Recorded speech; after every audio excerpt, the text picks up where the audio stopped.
So I just want to share to you today, December 10, 2024, the revelation that I have received from the Lord. So it's in Revelation 2, verse 12. It's about the church of Pergamo. Hallelujah.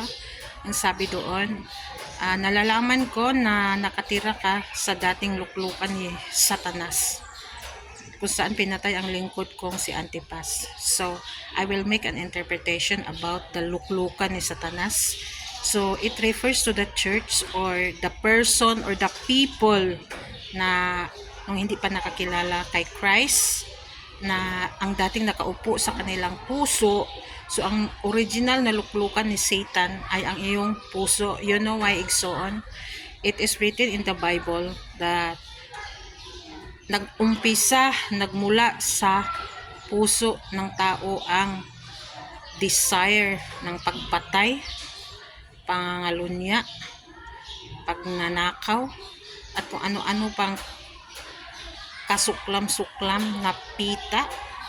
So, it's come from the heart. Hallelujah. That is why sinabi ni Jesus, nalalaman ko, nakaupo ka sa luklukan ni Satanas, pero naging tapat ka sa akin. Amen? So, kahit ganun pa man, nandyan pa rin si Jesus. Pero ang sinabi ni Jesus, natuto ka sa aral ni Balaam na nagbuklod sa mga Israelita na magkasala. Amen?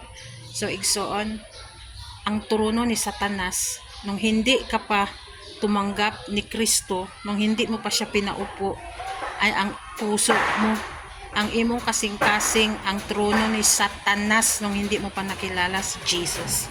So, praise God.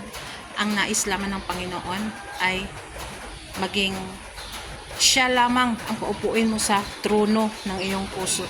This is the one that Jesus wants to His people, to let Christ sit in their heart, so that ang mga pagnanasa ng laman dili na maka-manifest sa inyong mga kasing-kasing.